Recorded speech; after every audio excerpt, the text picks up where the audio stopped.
सभी भक्तों को जय बाबा की। एक बार फिर मैं आप सभी भक्तों के समक्ष उपस्थित हुआ हूँ भक्ति सागर पंचद्वार बराड़ा धाम चैनल के माध्यम से। आज मैं आपसे चर्चा करने आया हूँ कि भक्ति देखो हर कोई करता है और अलग अलग प्रक्रिया से करता है।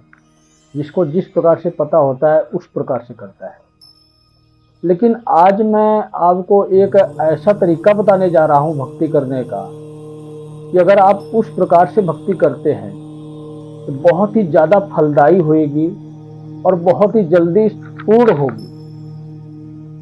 मतलब कि परमात्मा को पाने का बहुत ही आसान तरीका बताने जा रहा हूँ आपको। शायद कुछ लोगों को पता हो और शायद कुछ लोगों को ना भी पता हो कि भक्ति कितने प्रकार की होती है। ग्रंथों के हिसाब से अनेकों प्रकार की होती है और भक्तों तांत्रिकों के हिसाब से भी अनेकों प्रकार की होती है। लेकिन मेरा मानना ये है कि भक्ति सिर्फ 2 प्रकार की होती है। क्योंकि मैं तंत्र मंत्र की दुनिया में ना कभी गया हूँ ना कभी जाना चाहता हूँ, मुझे इसकी आवश्यकता नहीं। मेरी यही भक्ति सर्वश्रेष्ठ है। मैं जिस रास्ते पर चल रहा हूँ इसी भक्ति से ही मैं सब कुछ पाया हूँ और आज आपको वही मार्ग दिखाने की कोशिश कर रहा हूँ।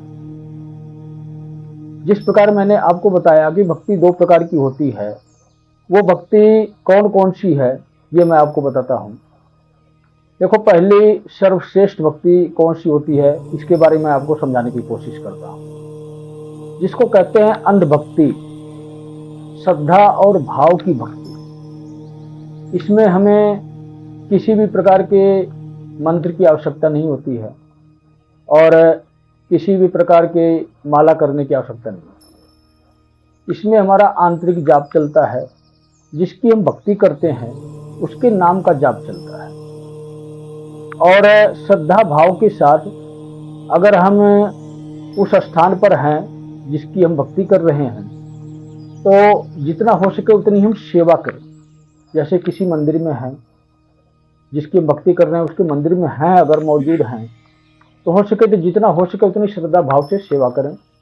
और अगर मंदिर में हम नहीं हैं, अपने घर पर हैं, अपने घर पर उस देवी देवता की भक्ति कर रहे हैं, तो हमारा फर्ज बनता है, हमारा दायित्व बनता है कि जहाँ पर भी उनको विराजमान किए हैं वहाँ पर किसी भी प्रकार की कोई कमी ना छोड़े।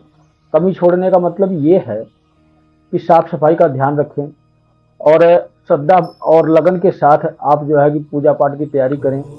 अगर आपके अंदर श्रद्धा भाव और लगन नहीं होगा तो आपकी पूजा जल्दी स्वीकार नहीं होती है, टाइम लग जाता है, लेट होता है। इसलिए मैं यही कहूँगा कि आप अंधभक्ति की तरफ ज़्यादा ध्यान दें। अगर आप किसी मंदिर परिसर में हैं जहाँ पर उस देवी देवता का स्थान है, वहाँ पर आप रह के भक्ति करते हैं, तो वहाँ पर किसी भी प्रकार का कार्य हो उसको आप छोटा बड़ा समझने की कोशिश ना करें, क्योंकि वो एक सेवा है। उस दरबार की सेवा है, उस देवी देवता की सेवा है जिसकी आप भक्ति कर रहे हो। उससे जुड़े हुए पूजा पाठ से संबंधित किसी भी प्रकार की झाड़ू पोछा या किसी भी प्रकार का कार्य सेवा अगर मिलती है तो उसको आप कोशिश करें कि पहले नंबर पर आप करें। पहले नंबर का मतलब ये नहीं कि हर कोई पीछे आपसे रह जाएगा। जो सबसे ज्यादा प्रिय होता है उस दैविक शक्ति को, वो खुद उतना ही नजदीक की सेवा खुद देते हैं उसको। लेकिन अगर आपके अंदर भाव उत्पन्न होता है, श्रद्धा और भाव से आप भक्ति करते हो और सेवा करते हो, तो हो सकता है आप उस व्यक्ति को पीछे छोड़ सकते हो। ये हमारी भक्ति के ऊपर निर्भर करता है कि हमें किस प्रकार की सेवा मिलती है। इस प्रकार की अगर आप सेवा करते हो तो बहुत ही जल्दी भक्ति आपकी पूर्ण होती है। और दूसरा तरीका, जो दूसरी भक्ति है जिसको मैंने आपको बताया कि 2 प्रकार की भक्ति होती है, वो होती है मंत्र जाप की प्रक्रिया। और वो मंत्र जाप आपका माला के द्वारा होती है पूर्ण, जिसमें हमें गुरु की आवश्यकता होती है। और माला जाप की प्रक्रिया जो है ये बिना गुरु के कोई भी भक्ति संपूर्ण नहीं मानी जाती है। वो इसलिए कि बिना गुरु के ज्ञान नहीं होता है और हमसे कहीं ना कहीं कोई ना कोई किसी न किसी प्रकार की त्रुटि जरूर होती है, जिसकी वजह से हमारी भक्ति में बाधाएं उत्पन्न होती है और हमारी भक्ति कई बार बीच में अधूरी रह जाती है, कई बार पूर्ण भी हो जाती है, लेकिन काफ़ी कठिनाइयों का सामना करना पड़ता है। इसलिए माला जाप की प्रक्रिया से अगर आप भक्ति करते हैं तो कोशिश करें बिना गुरु के आप माला जाप की प्रक्रिया या भक्ति ना ही करें तो अच्छा है। ये दो प्रकार होते हैं भक्ति के। इसी प्रकार से हम दैविक शक्तियों को प्रसन्न करते हैं। जिस भी देवी देवता की भक्ति करते हैं उसको हम अपने भक्ति के बंधनों में बांध सकते हैं। बांधने का मतलब ये होता है कि भक्ति से उस परमात्मा को प्रसन्न करना और अपनी इच्छा अनुसार उनसे कार्य करवाना।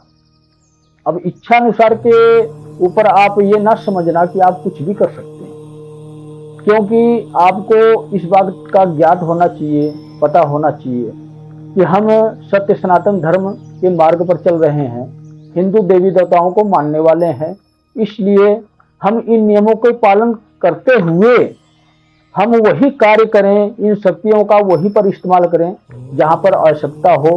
दीन दुखियों की मदद में या अपने परिवारजनों में किसी भी दुख तकलीफ समस्या के लिए इन शक्तियों का इस्तेमाल हमें करने का पूर्ण अधिकार होता है। अगर हम किसी से पैसे लेकर किसी का नुकसान करते हैं, किसी के ऊपर कोई प्रेत बाधा भेजते हैं या इन शक्तियों का गलत इस्तेमाल करते हैं तो हम पाप के भागीदार होते हैं। इस बातों का आप खास करके ध्यान रखें।